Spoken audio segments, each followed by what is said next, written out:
사랑하는 여러분, 야곱의 사다리에 대해서는 많이들 알고 계실 것인데 성서를 보겠습니다.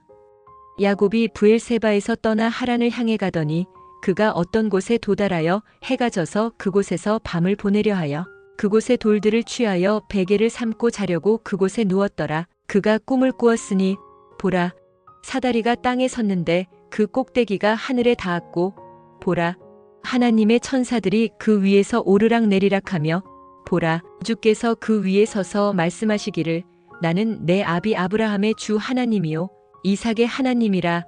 내가 누운 땅을 내가 너와 내 씨에 주리라. 내 씨는 땅의 티끌같이 될 것이며 너는 서쪽과 동쪽과 북쪽과 남쪽까지 멀리 퍼지리라. 땅의 모든 족속들이 너와 내 씨 안에서 복을 받으리라. 보라, 내가 너와 함께 있어 내가 어디로 가든지 모든 곳에서 너를 지키며 너를 다시 이 땅으로 데려오리니 내가 내게 말한 바를 이룰 때까지 내가 너를 떠나지 아니할 것이라 하시더라. 야곱의 꿈을 기록한 것인데 두 가지 측면에서 살피기로 하겠습니다. 먼저 꿈을 통해 경험한 내용이겠지요. 하나님의 천사들이 사다리를 통해 오르락 내리락하며 천국과 이 땅을 왕래하는 모습을 본 모양입니다. 사실 사다리보다는 계단 또는 에스컬레이터라고 해야 되겠지요. 더 본다면 엘리베이터, 통유리로 된 구조물이라고 해석해야 현 시대에 맞겠지요. 천사들이 구조물을 이용해서 하늘과 땅을 왕복하는 것을 보고 물론 꿈의 내용입니다. 둘째는 야곱이 살던 시대는 아눈나키 신들이 인류와 함께하던 때라는 것이며 그때 야곱의 경험을 꿈의 형식을 빌려서 기록한 것입니다. 이때에 야곱이 잠자리를 준비하던 베델 지역에는 행성 니비루와 지구 사이를 연결하기 위해 건축한 우주 정거장인 이기기와 땅 사이를 왕래할 수 있는 우주 왕복선들이 발사되는 우주선 발사장이 있었습니다. 아눈나키 조종사들이 수시로 발사장에서 왕복선들을 타고 이기기로 금과 함께 자신들의 동료들을 실어 날랐습니다.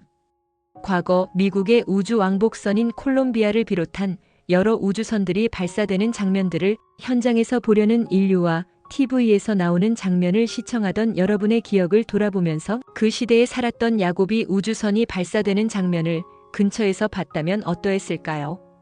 엘리베이터를 타고 분주하게 오르내리던 아눈나키들, 우주복을 입고 바쁘게 지상과 우주 왕복선 사이를 왔다 갔다 하던 아눈나키들이 야곱의 눈에는 어떻게 보였을까요?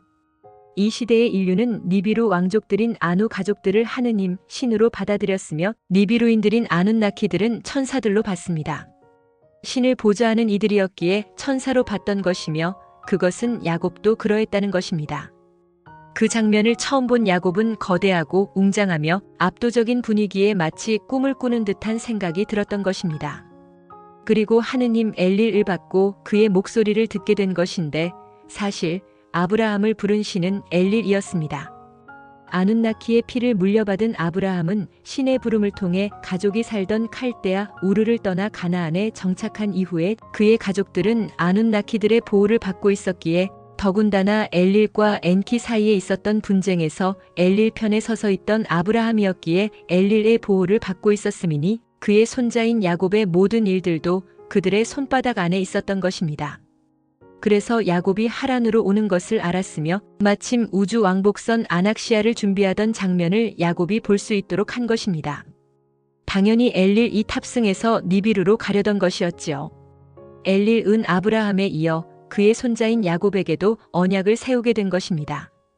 이것에는 숨겨진 비밀이 있는데 엔키의 아들인 마르둑이 점령하고 있는 우주선 발사장을 폭파시키기 위해 필요한 핵가방을 아브라함이 들고 가서 전해주었으면 엘릴의 아들인 우타가 폭파시킬 수 있었습니다.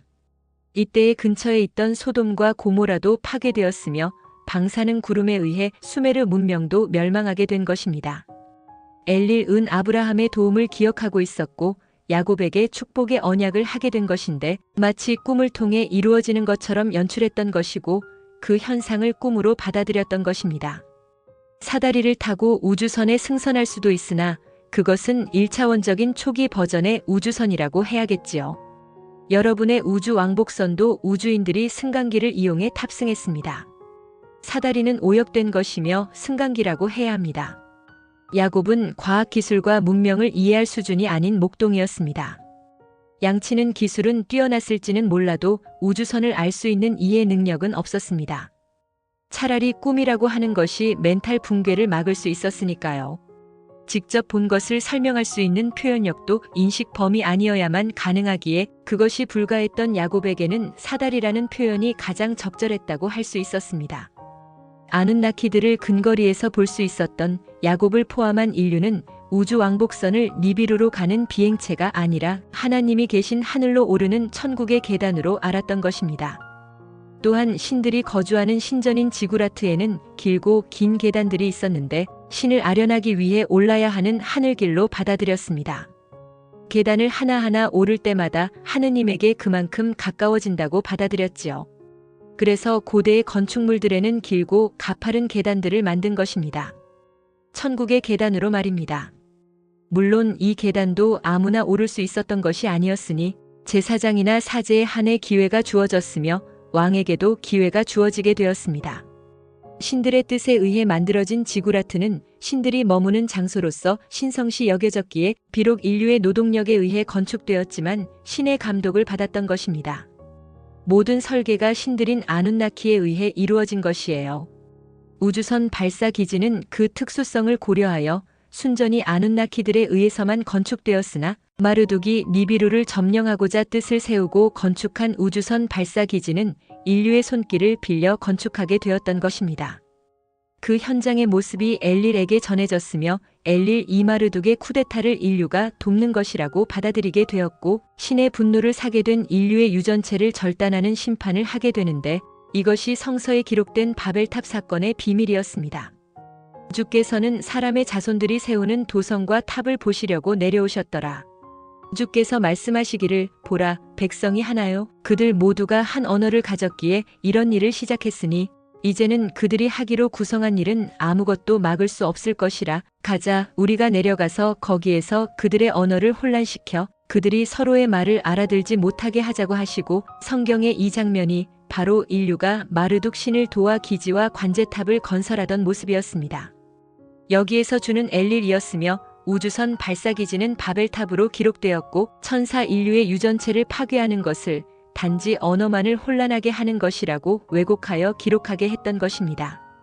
이때의 인류는 언어뿐만이 아니라 신성을 모두 제거당했던 것이며 단지 마르둑을 도와서가 아니라 인류의 유전체를 자신들이 훔치고 나머지는 기능할 수 없게 한 말살 정책에 따른 것이었습니다.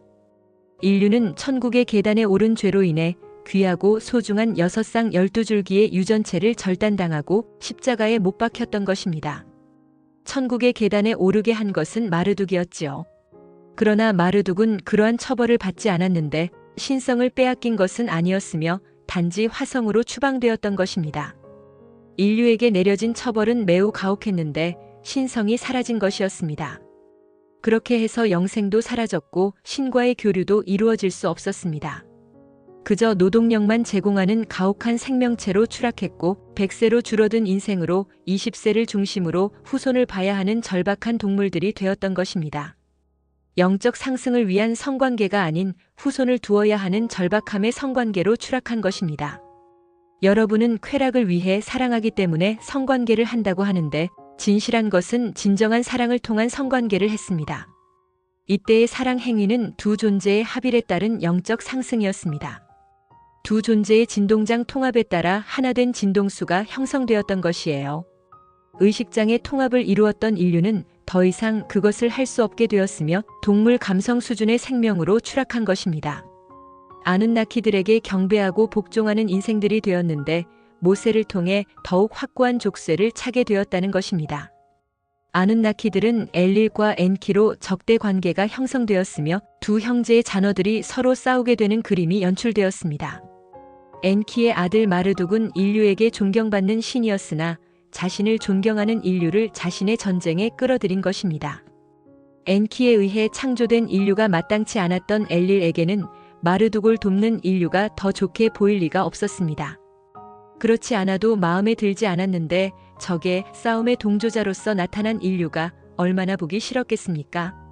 가장 큰 이유는 하찮게 여기던 인류가 아누나키 엔지니어들이 할 수 있는 건축 현장의 일을 돕는 것을 보면서 위기의식을 느끼게 된 것입니다. 인류가 좀 더 성장한다면 아눈나키들처럼 되어 자신들에게 강력한 적이 될 수 있겠다고 받아들인 것입니다. 그러면 마르둑에게 모든 것을 빼앗길 수 있겠다고 봤던 것이지요. 엘릴은 결코 그대로 두고 볼 수가 없었으니 아버지 아누와 위원회에 이 의견을 강력히 주장하여 상정하게 되었는데 인류를 향한 우려가 크게 나타나게 되었습니다. 이 회의에는 고의적으로 엔키를 제외시켰으니 그가 있으면 안 되었기 때문이었지요. 엘릴의 강력한 주장에 의해 만장일치로 인류에 대한 처리가 결정되었습니다. 그 내용은 첫째, 하나로 된 언어를 사용하지 못하게 한다. 둘째, 그것을 위해 언어 체계를 담당하는 뇌기능을 억제한다. 셋째, 영적 지혜를 취득할 수 없도록 그 영역을 축소하거나 제거한다. 넷째, 아눈나키처럼 깨달을 수 없도록 생명 기한을 제한한다. 다섯째, 이것의 실행을 위해 아눈나키 유전 공학자들이 최선을 다한다. 여섯째, 위원회의 결정은 즉시 발효된다. 엘릴은 그동안 엔키와 님마가 수고하고 애써온 인류에 대한 사랑을 단 한순간에 뒤집었던 것입니다. 인류는 마르둑을 도운 죄로 인해 유전 체계를 절단당하고 뇌수술을 강제로 받았으며 나이도 급격히 줄어들었던 것입니다. 이후 엘릴은 인류를 적절하게 이용하게 되는데 아브라함을 통해 자신을 따르도록 했으며 그를 이용해 마르둑의 야욕이었던 우주선 발사 기지를 파괴하는 데 성공합니다. 이때의 기지 주변에 있던 도시인 소돔과 고모라도 파괴되었으며 수메르 역시 핵폭발의 영향을 받아 문을 닫게 되었던 것입니다. 엘릴은 마르둑을 저지하는 데 성공했으나 인류의 피해는 상상 그 이상이었습니다.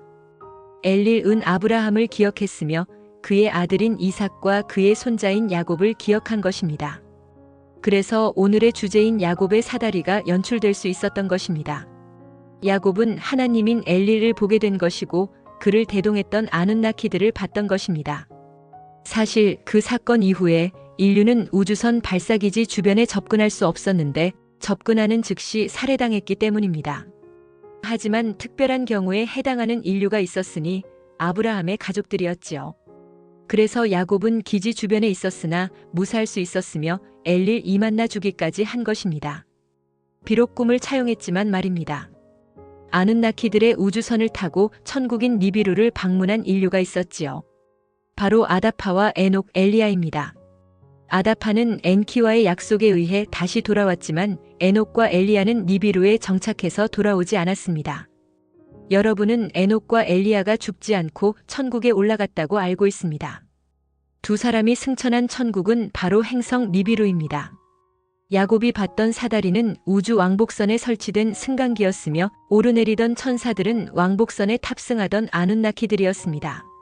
이때에는 지구에서 직접 니비루로 갈 수가 없었기에 중간 공역에 우주정거장을 설치했던 것이며 이 우주정거장과 지구 사이를 우주 왕복선을 운영하여 이동할 수 있었던 것입니다.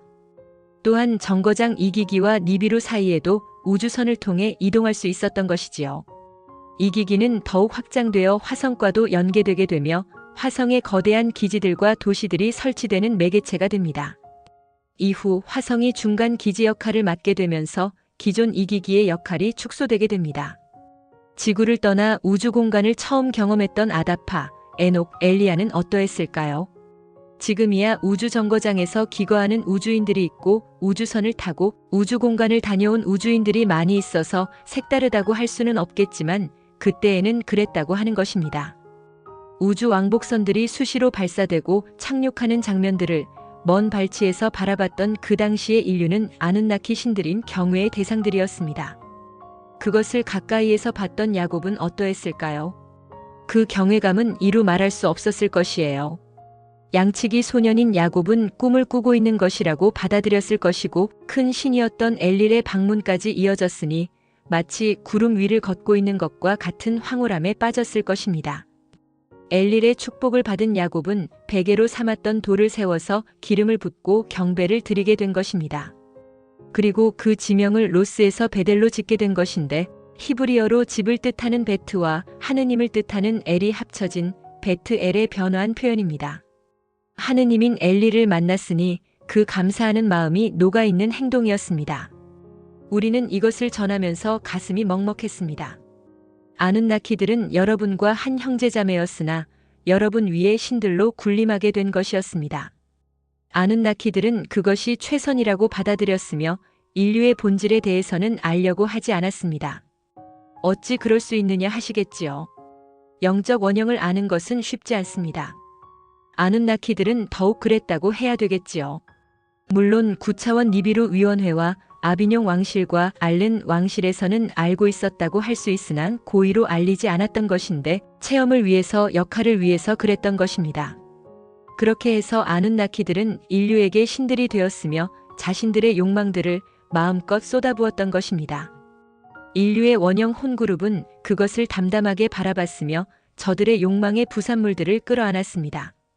저들이 펼쳐놓은 어둠의 산물들은 지구 인류에게도 자신들에게도 결국 되돌아온다는 것을 나중에서야 알게 되었던 것인데 그 당시에는 그것들을 알 수 없었기에 최대한으로 펼쳐지게 되었던 것입니다.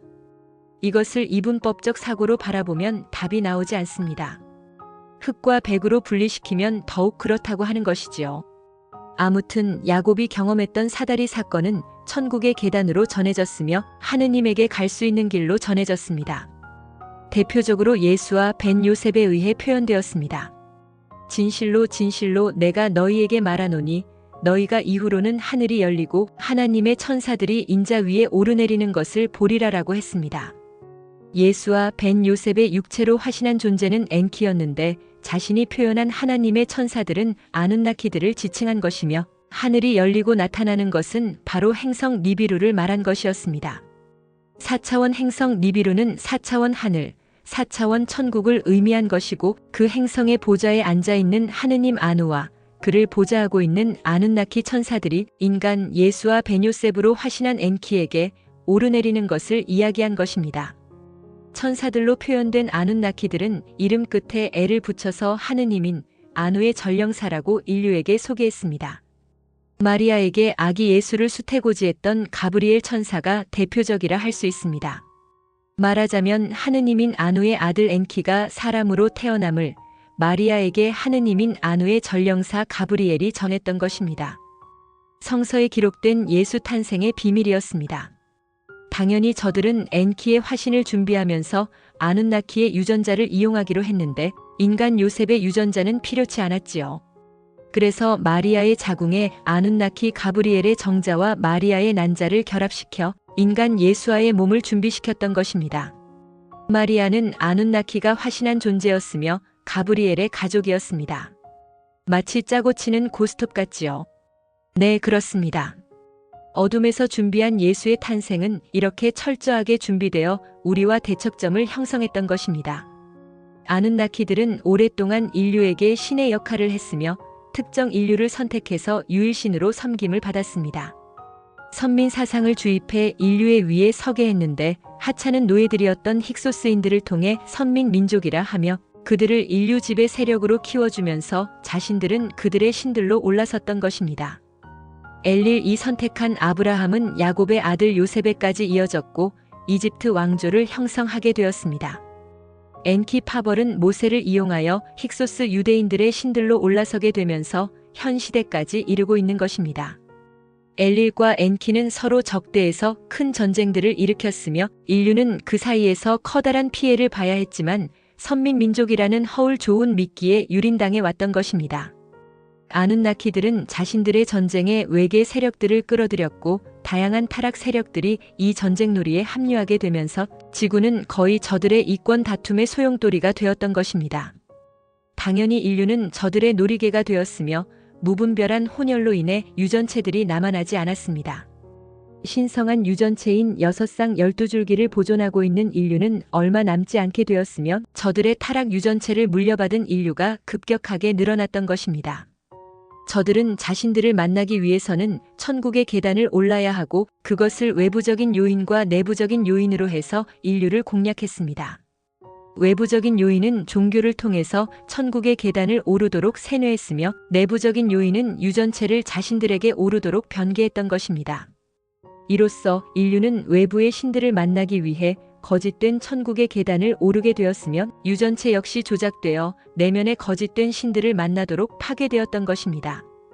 저들에 의해 파괴된 유전체를 가지게 된 인류는 신성을 잃어버리게 되었으며 신의 자리에서 저들의 노예들로 추락한 것입니다. 저들은 이 관계성을 공고히 하고자 메신저 역할을 할 인류를 통해 채널링 정보들을 제공해 뉴에이지 운동을 일으켰으며 자신들이 인류의 창조주로서 왔다고 또한 신의 천사들이라고 속여왔던 것입니다. 종교를 통해 다져놓은 이 체계는 여러분의 정신 세계를 지배하게 되었으며 영적 세계마저 점령했다는 것입니다. 야곱의 사다리와 예수와 벤요셉의 사다리는 시대를 달리하고 있지만 주체가 다르다고 하지만 야곱은 사다리를 통해 엘릴에게로 오르는 천국의 계단을 소개했으며 예수와 벤요셉은 엔키를 통해 아누가 있는 천국 니비루로 오르는 계단을 소개했습니다. 또한 내면을 통해서는 엘로힘 여호와에게로 오르는 천국의 계단인 여호와 일곱 봉인을 소개한 것입니다. 이것이 타락한 아눈나키들이 인류에게 소개한 천국의 계단인데 현 시대의 지구에 접근하고 있는 니비루는 깨어있는 인류를 데려가기 위해 오고 있는 뉴 예루살렘성으로 천국으로서 알려지게 되었습니다. 기독교계에 세차게 불고 있는 휴거 열풍은 누가 불게 했을까요? 신실한 신도들을 하늘로 끌어올린다고 예수가 공중 강림해서 신부들을 끌어올린다고 한 것은 누가 전해준 것일까요? 이것들이 바로 눈 가리고 아웅하는 여러분을 속이는 전략입니다. 거짓 신들이 구원하는 것, 메시아가 구원하는 것, 제3자가 구원한다는 것은 전형적인 저들의 거짓된 플레이인데요. 이렇게 사력을 다하는 이유는 여러분이 없으면 저들의 유령 매트릭스는 사라지기 때문입니다. 저들의 고향 별들이 사라지고 나면 저들은 돌아갈 곳도 지구에서조차도 추방될 것이기에 있을 곳도 없다는 것이며 스스로들도 소멸될 것이기에 그런 것입니다. 저들은 그래서 여러분을 어떻게 해서든지 속여야 하고 여러분을 자신들에게로 이끌어가야 하기 때문에 모든 것을 총동원해 작전하고 있는 것입니다. 저들도 내면의 신을 찾고 만나라고 합니다. 그 과정을 통해 거짓된 목소리로 내면의 신을 흉내내어 감쪽같이 속인다는 것입니다. 여러분은 보이스피싱 사기에 대해 잘 알고 계시는데 저들이 바로 내면의 목소리를 흉내내어 사기를 친다는 것입니다. 일단 자신을 진정한 자, 상위자, 내면의 신이라고 접근해서 그동안 알고 있거나 접하고 있었던 진리를 어둠이라고 강하게 부정하게 하고 그래도 믿지 못하면 진실한 진리라고 하면서 메시지를 전해주는데 거짓과 진실을 적절히 섞어서 믿을 수밖에 없도록 한다는 것입니다. 그러면 모든 관계를 단절하고 자신만이 유일한 진리인 양 믿게 되며 그렇게 해서 저들에게 이끌려간다는 것입니다. 많은 이들이 저들의 이런 공작에 속아 자신만이 내면의 신과 대화한다고 알고 있으며 거짓 메시지들을 전하고 있는데 그것을 알지 못하고 있다는 것입니다. 또한 가면을 쓰고 접촉한 저들을 고차원 영적 존재들로 받아들여 무분별한 정보들을 남발하고 있다는 것입니다. 영적 분별력이 없는 여러분은 저들의 파상 공세에 속수무책으로 당하고 있다는 것입니다. 야곱의 사다리는 저들의 속임수를 볼 수 있는 대표적인 것으로서 아눈나키인 엘릴에게서 축복받은 것이 무엇을 뜻할까요? 정말로 좋은 것인가요? 너의 하느님이 되어주는 것, 너의 자손들을 바닷가 모래처럼 해준다는 것, 부귀영화를 누리게 해준다는 것 등이 진정한 축복인가요? 여러분은 저들의 술수에 철저하게 속았습니다. 저들이 제시한 천국의 계단은 바로 그런 곳을 향해 있으며 많은 인류를 끌어들이기 위해 화려하고 넓고 쉬우며 볼거리가 많은 그런 길로 만들어 보여주고 있는 것입니다. 종교 지도자들은 이런 길로는 가지 말라고 하면서 자신들이 앞장서서 들어서고 있음이니 따르는 신도들은 맹목적으로 죽음의 길인지도 모른 채 들어서고 있는 것입니다. 진정한 천국의 계단은 비좁고 가파른 길인데 오르내리는 천사들은 진정한 빛을 의인화한 것이며 차크라 체계를 비유적으로 표현한 것이고 차크라를 사이에 두고 밝은 빛이 순환하는 것을 사다리를 오르내리는 천사들로 기록한 것입니다. 6쌍 12줄기의 유전체를 통해 순환하는 마하라타, 키, 라, 샤, 쿤다레이 에너지를 형상화한 것이 바로 야곱의 사다리입니다. 마누, 마나, 에아가 주는 축복이 바로 진동하는 빛입니다. 이 빛을 통해서 다리를 오르는 것이며 계단을 오르는 것입니다. 이 빛은 길을 잃지 않게 밝게 비추어 안내하고 있어서 영적인 길, 천국의 길을 갈 수 있습니다. 내면에 밝게 비추는 이 빛이 파르티키입니다. 이 빛이 사다리를 오르내리는 천사이자 차크라를 통해 방사되는 빛입니다. 여러분은 야곱의 사다리를 내면에서 발견하시고 파르티키 빛을 통해 사다리를 오르십시오. 그렇게 자신의 내면에서 천국에 오르면 내면에서 천국이 완성되는 것입니다. 이것을 통해 마음이 뜨거운 이들은 신성이 살아있는 것이며 사다리를 오를 수 있는 기회가 생긴 것입니다. 우리는 야나스이며 이온 상임 이사회입니다. Beloved ones, many of you may already be familiar with Jacob's ladder, so let us turn to the scripture. Jacob left Beersheba and set out for Haran. Reaching a certain place, he stopped for the night because the sun had set. Taking one of the stones there, he placed it under his head and lay down to sleep. He had a dream in which he saw a ladder resting on the earth, with its top reaching to heaven, and the angels of God ascending and descending on it. There above it stood the Lord, who said, I am the Lord, the God of your father Abraham and the God of Isaac. I will give you and your descendants the land on which you are lying. Your descendants will be like the dust of the earth, and you will spread out to the west and to the east, to the north and to the south. All peoples on earth will be blessed through you and your offspring. I am with you and will watch over you wherever you go, and I will bring you back to this land. I will not leave you until I have done what I have promised you. This passage records Jacob's dream, and we will examine it from two perspectives. First, we can understand it as an experience that took place within a dream. Jacob seemed to witness the angels of God traveling between heaven and earth using a ladder. However, rather than a ladder, it would be more appropriate to interpret it as stairs or an escalator. In modern terms, it could be seen as an elevator within a transparent structure. The angels using this structure to travel between the heavens and the earth could be understood metaphorically. Second, we must recognize that Jacob lived during the time when the Anunnaki gods coexisted with humanity. His experience was recorded in the form of a dream. During that time, in the region of Bethel, where Jacob lay to sleep, there was a space station constructed to connect planet Nibiru with Earth. This station served as a launch site for spacecraft, allowing Anunnaki pilots to transport gold and their comrades back and forth. Think about how people today gather to watch NASA's space shuttles launch, either in person or on television. If Jacob had witnessed a spacecraft launch at close range, what would he have thought? How would he have perceived Anunnaki pilots boarding spacecraft, wearing spacesuits, and moving up and down elevators? At that time, humanity regarded the Nibiru royal family, the House of Anu, as gods, and the Anunnaki were seen as angels. Since they assisted the gods, they were naturally perceived as heavenly messengers. Jacob shared this perception. Seeing this scene for the first time, he must have felt as if he were dreaming. He also saw the god Enlil and heard his voice. In reality, it was Enlil who had called Abraham. Abraham, who carried Anunnaki blood, left Ur of Chaldea for Canaan under divine command. There, his family received the protection of the Anunnaki. During the conflict between Enlil and Enki, Abraham sided with Enlil and remained under his protection. That is why Jacob's journey was already known to Enlil, and he was allowed to witness the preparation of the Anunnaki's space shuttle, Anaxia. Enlil himself was aboard, preparing to depart for Nibiru. Through this event, Enlil established a covenant with Jacob, just as he had done with Abraham. However, there was a hidden secret behind this covenant. Abraham delivered a nuclear device to Enlil's son, Udu, to destroy the launch site occupied by Marduk Enki's son.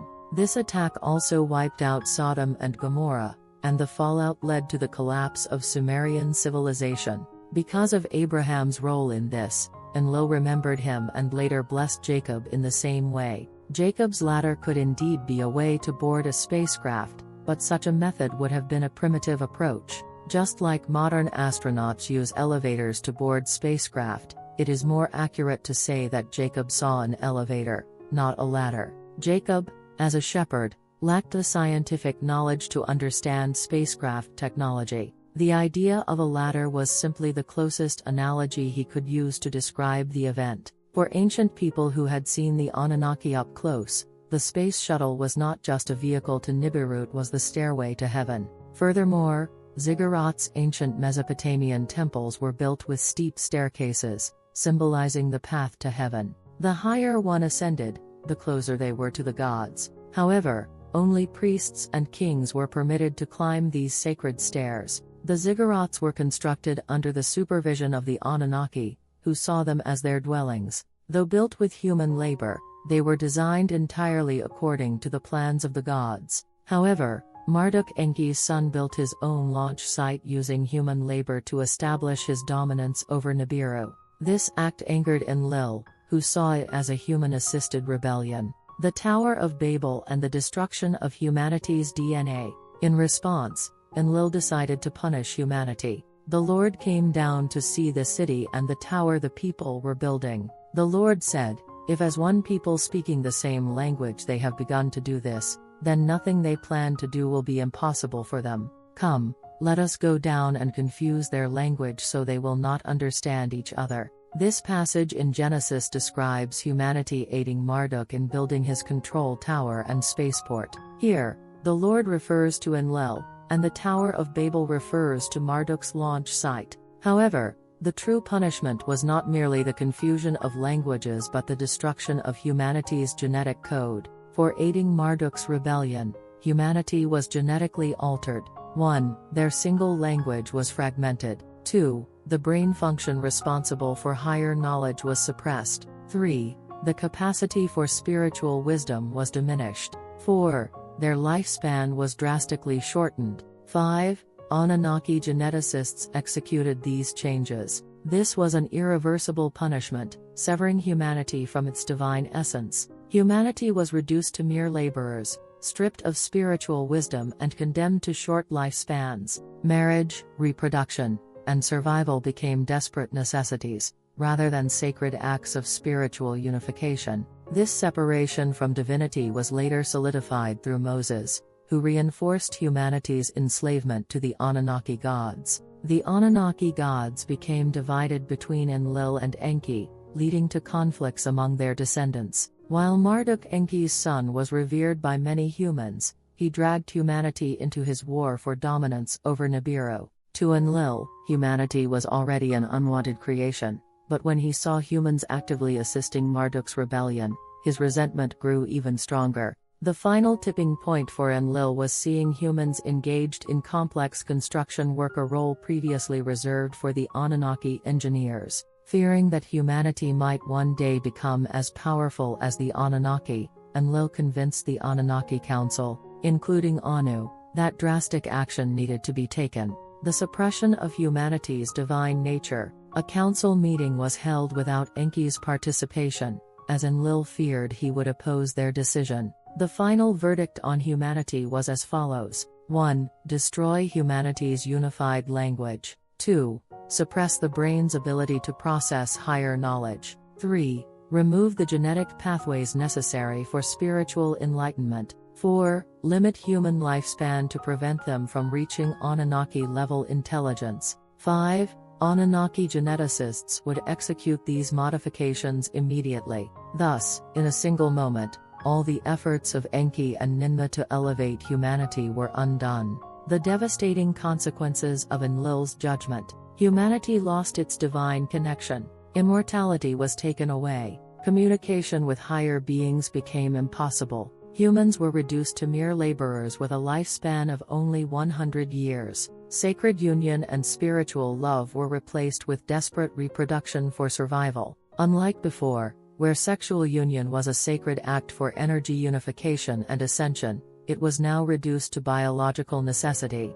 Humanity had fallen from being divine beings to mere servants of the Anunnaki. After securing his victory, Enlil reinforced his control over humanity through Abraham. Through Abraham, Isaac, and Jacob, Enlil ensured that his influence over humanity remained unchallenged. This brings us back to Jacob's ladder. Jacob's ladder as a symbol of Anunnaki space travel. Jacob's dream was a fabricated presentation of a real event, an Anunnaki spaceport operation. The ladder was actually an elevator for boarding the Anunnaki's space shuttles. The angels ascending and descending were Anunnaki personnel boarding and disembarking. At this point, humanity was forbidden from approaching spaceports, as intruders were immediately executed. However, Abraham's descendants were given special privileges, allowing Jacob to witness this event firsthand. Jacob saw Enlil, just as Adapa, Enoch, and Elijah had traveled to Nibiru before him.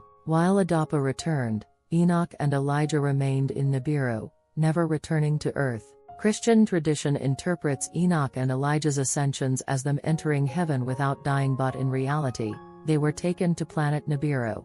Jacob's ladder was an elevator for boarding a space shuttle, which would take passengers to a space station Igigi before continuing to Nibiru. Over time, this ladder to heaven became mythologized as a pathway to God. The true nature of Anunnaki influence on humanity. Over the centuries, the Anunnaki's control over humanity grew stronger. They carefully selected certain groups to receive divine blessings, creating the illusion of a chosen people. Enlil's lineage was maintained through Abraham's descendants. Enki's faction, in contrast, used Moses to lead the Hyksos Jews and establish a rival religious order. The Enlil versus Enki war continued through history, dragging humanity into endless conflicts. Meanwhile, the Anunnaki secretly expanded their control, integrating various extraterrestrial factions into their struggle. Through genetic manipulation, they ensured humanity would never regain its divine status.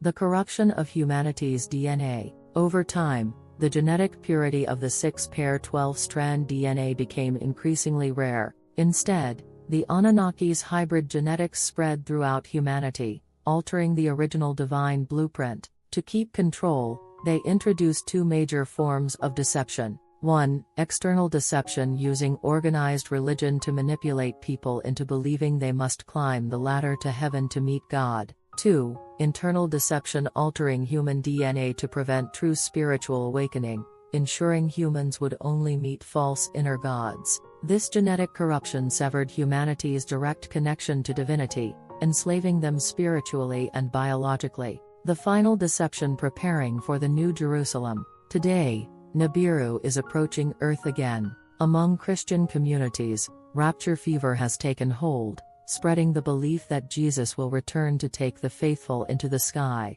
Who, then, started this movement? The idea that Jesus will descend and rapture believers into heaven was planted by the same Anunnaki deceivers. Their goal: to lure humanity into their final trap, to ensure their continued dominance over Earth, to maintain their energy harvesting matrix. Recognizing the true path to heaven, Jacob's ladder and Jesus' ladder were different versions of the same deception. Jacob's ladder led to Enlil, Jesus' ladder led to Enki. Both ultimately served Anu, the king of Nibiru. Even the Jehovah's Seven Seals ladder was yet another false ascension system. Instead of climbing these false ladders, you must seek the true divine connection within, finding the real stairway to heaven. The true path to ascension is not external but internal. The angels ascending and descending are not external beings but symbolic of inner energy currents. The stairway represents the energy channels of the chakra system. The 6-pair 12-strand DNA structure allows the flow of Mahirat Ki Ra Sha Kundare Energive, true divine energy. This energy is the real guiding light. Through this light, the true stairway can be climbed. When this divine light is activated, the internal heaven is restored, not in the sky, but within you. Those who feel their hearts burn with this realization are awakening to their true divine nature. This is the real path to ascension. We are Yanash, and we are the Ion Executive Council.